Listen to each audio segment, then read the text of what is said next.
ಈಗ ನಾನು ಹೇಳಕ್ ಹೊರಟಿರೋದು ಒಂದು ಅದ್ಭುತವಾದಂಥ ವಿಚಾರ. ಇದು ಏನೊಂದು ಇರಾನ್ನಲ್ಲಿ ನಡೀತಿರೋಂಥ ಯುದ್ಧ ಭಾರತದ ಗಡಿಗೂ ಕಾಲಿಟ್ಟಿದೆ. ಏನಕ್ಕೆ ಅದು ಕಾಲಿಟ್ಟಿದೆ ಒಂದೊಂದಾಗಿ ನೋಡ್ತಾ ಹೋಗೋಣ. ನಿನ್ನೆ ಅಷ್ಟೇ ಒಂದು ವಿಚಿತ್ರವಾದ ಘಟನೆ ನಡೀತು. ಏನಂದ್ರೆ, ಒಂದು ಅಮೆರಿಕದ ಸಬ್ಮೆರಿನ್ ಇರಾನ್ನ ಒಂದು IRS ಡೆನಾ ಅನ್ನೋ ಯುದ್ಧ ನೌಕಾಪಡೆಯನ್ನ ಪತನ ಮಾಡ್ತು. ಅದು ಎಲ್ಲಿ ಪತನ ಮಾಡ್ತು? ಅದು ಪತನ ಮಾಡಿದ್ದು ಒಂದು ಭಾರತದ ಜಲಗಡಿನಲ್ಲಿ. ಅದು ಯಾಕೆ ಪತನ ಮಾಡ್ತು ಅನ್ನೋದು ಈಗ ಭಾರಿ ವಿಶ್ವಾದ್ಯಂತ ದೊಡ್ಡ ಮಟ್ಟದ ಚರ್ಚೆ ಕಾರಣ ಆಗಿದೆ. IRS ಡೆನಾ ಯುದ್ಧ ನೌಕೆ ಏನಿದೆ, ಇದು ಇರಾನ್ನ ಒಂದು ದೊಡ್ಡ ಒಂದು ಯುದ್ಧ ನೌಕೆ. ಈ ಒಂದು ಯುದ್ಧ ನೌಕೆ ಬಂದಿದ್ದು ಭಾರತಕ್ಕೆ ಯಾಕೆ ಬಂದಿತ್ತು ಅಂದ್ರೆ, ಕೇವಲ ಭಾರತ ಮಾತ್ರ ಅಲ್ಲ, ಭಾರತ ಒಳಗೊಂಡಂತೆ ಎಲ್ಲ ದೇಶಗಳ, ಈವನ್ ಅಮೇರಿಕಾ, ಇರಾನ್ ಸೇರಿದಂತೆ ಆಸ್ಟ್ರೇಲಿಯಾ, ಎಲ್ಲ ದೇಶಗಳು ಒಂದು ಯುದ್ಧ ನೌಕೆಗಳು ಈ ಒಂದು ಕಾರ್ಯಕ್ರಮದಲ್ಲಿ ಭಾಗಿಯಾಗಿದ್ವು. ಏನೊಂದು ನಮ್ಮ ಆಂಧ್ರ ಪ್ರದೇಶದಲ್ಲಿ ಈ ಒಂದು ಕಾರ್ಯಕ್ರಮ ನಡೀತು. ಇದೊಂದು ಸಮರಾಭ್ಯಾಸ, ಇದೊಂದು ಫ್ರೆಂಡ್ಲಿ ಸಮರಾಭ್ಯಾಸಕ್ಕೆ ಈ ಒಂದು ಯುದ್ಧ ನೌಕೆ ಬಂದಿತ್ತು. ಈ ಯುದ್ಧ ನೌಕೆ ಭಾರತಕ್ಕೆ ಬಂದ ನಂತರ ಎಲ್ಲ ಯುದ್ಧ ನೌಕೆಗಳು ತಮ್ಮ ತಮ್ಮ ದೇಶಕ್ಕೆ ಮರಳಿದ್ವು. ಆದರೆ ಈ ಯುದ್ಧ ನೌಕೆ ಸ್ವಲ್ಪ ರಿಪೇರಿ ಕೆಲಸ ಇತ್ತು. ಆಸ್ಟ್ರೇಲಿಯಾದಲ್ಲಿ ರಿಪೇರಿ ಕೆಲಸ ಮುಗಿಸ್ಕೊಂಡು ತನ್ನ ದೇಶಕ್ಕೆ, ಇರಾನ್ ದೇಶಕ್ಕೆ ವಾಪಸ್ ಮರಳ್ತಾ ಇತ್ತು. ಇಂಥ ಸಂದರ್ಭದಲ್ಲಿ ಏನೊಂದು ಈ ಯುದ್ಧ ನೌಕೆ ಮರಳುವಂಥ ದಾರಿನಲ್ಲಿ ಶ್ರೀಲಂಕಾ ಬಳಿ ಈ ಯುದ್ಧ ನೌಕೆಗೆ ಅಮೆರಿಕ ದಾಳಿ ಮಾಡಿದೆ. ಅದೇ ನಾನು ನಿಮ್ಗೆ ಈಗ ತಾನೇ ಹೇಳಿದೆ, ಸಿಂಗಾಪುರದಲ್ಲಿ ಒಂದು ಈ ಒಂದು ಯುದ್ಧ ನೌಕೆ ಆಸ್ಟ್ರೇಲಿಯಾ ತನಕ ತಲುಪಿ ಆನಂತರ ಸಿಂಗಾಪುರ ಮಾರ್ಗದಲ್ಲಿ ಹೋಗಿ ಅಲ್ಲಿ ದುರಸ್ತಿಯನ್ನು ಕೆಲಸ ಮುಗಿಸ್ಕೊಂಡು ವಾಪಸ್ಸು ಇರಾನ್ ಕಡೆ ಬರ್ತಾ ಇತ್ತು.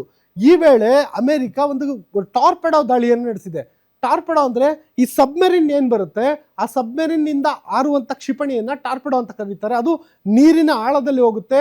40 ರಿಂದ 60 ನಾಟಿಕಲ್ ಮೈಲ್ ವೇಗದಲ್ಲಿ ಹೋಗುವಂತ ಈ ಒಂದು ಟಾರ್ಪೆಡೋ ನೀರಿನ ಆಳದಲ್ಲೇ ಹೋಗಿ ತನ್ನ ನಿಗದಿತ ಗುರಿಯನ್ನ ಬ್ಲಾಸ್ಟ್ ಮಾಡುತ್ತೆ. ಅದೇ ರೀತಿ ಇವಾಗ ಈ ಒಂದು ಇರಾನ್ ಯುದ್ಧ ನೌಕೆಯನ್ನ ಮುಳುಗಿಸಿದೆ.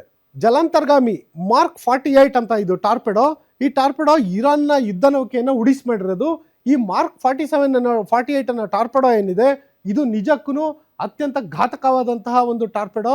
ಈ ಟಾರ್ಪೆಡೋವನ್ನು ಬಳಸಿಕೊಂಡು ಈಗ ನಡೆದಿರುವಂಥ ದಾಳಿ ನಿಜಕ್ಕೂ ಒಂದು ರೀತಿ ಇರಾನ್ಗೆ ಭಾರಿ ಬಿಸಿಯನ್ನು ಮುಟ್ಟಿಸಿದೆ. ಜೊತೆಗೆ ಇದು ಭಾರತಕ್ಕೂ ತಲೆನೋವ ಕಾರಣ ಆಗಿದೆ. ಯಾಕಂದ್ರೆ ಈ ಯುದ್ಧ ನೌಕೆ ಬಂದಿದ್ದು ಭಾರತಕ್ಕೆ, ಇದು ಬಂದಿದ್ದು ಸಮರಾಭ್ಯಾಸಕ್ಕೆ, ಅಂದ್ರೆ ಶಾಂತಿ ಕಾಲದ ಸಮರಾಭ್ಯಾಸಕ್ಕೆ ಬಂದಿದ್ದು.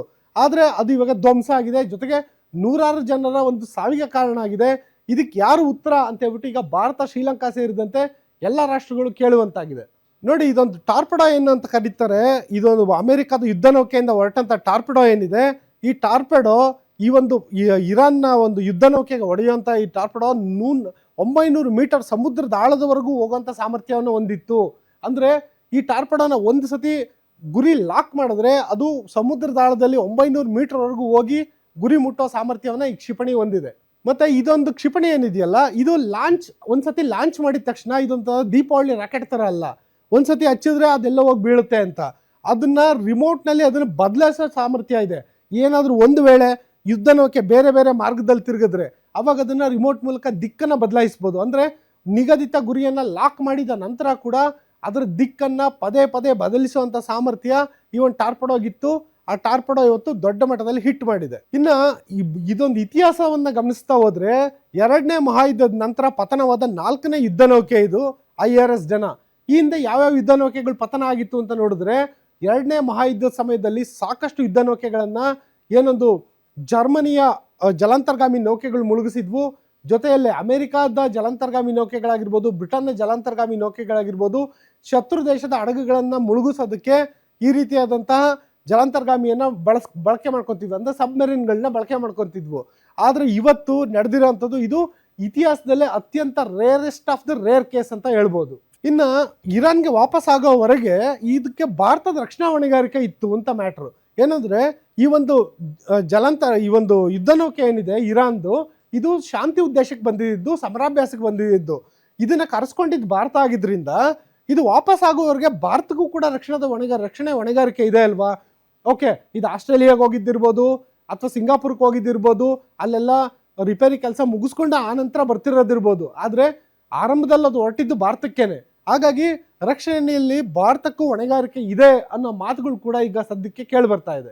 ಭಾರತಕ್ಕೆ ಹೊಣೆಗಾರಿಕೆ ಏಕೆ ಅನ್ನೋದಕ್ಕೆ ಇನ್ನೊಂದು ಮಹತ್ವದ ಕಾರಣ ಏನಂದ್ರೆ, ಭಾರತದಿಂದ ಕೇವಲ 300 ಕಿಲೋಮೀಟರ್ ದೂರದಲ್ಲಿ ನಡೆದಿರೋಂಥ ದುರಂತ ಇದು. ಅಂದ್ರೆ ಭಾರತ ಶ್ರೀಲಂಕಾ ಒಂದು ಜಲಗಡಿ ಏನಿದೆ ಆ ಭಾಗದಲ್ಲಿ ಏನು ಪಾಕ್ ಜಲಸಂಧಿ ಅಂತ ಕರಿತೀವಿ, ಆ ಪಾಕ್ ಜಲಸಂಧಿಯಲ್ಲಿ ಬರೋದಕ್ಕಾಗೋದಿಲ್ಲ ಯಾವುದೇ ಯುದ್ಧ ನೌಕೆ.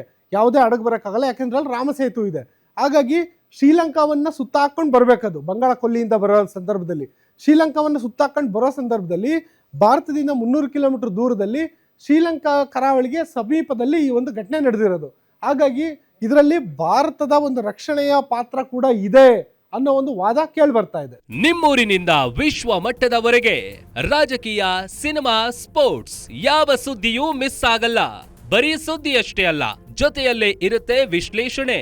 ಗ್ಯಾರಂಟಿ ನ್ಯೂಸ್ ನ ಸಬ್ಸ್ಕ್ರೈಬ್ ಮಾಡಿ, ಫಾಲೋ ಮಾಡಿ, ಕ್ಷಣ ಕ್ಷಣದ ಅಪ್ಡೇಟ್ಸ್ ಪಡೆಯಿರಿ.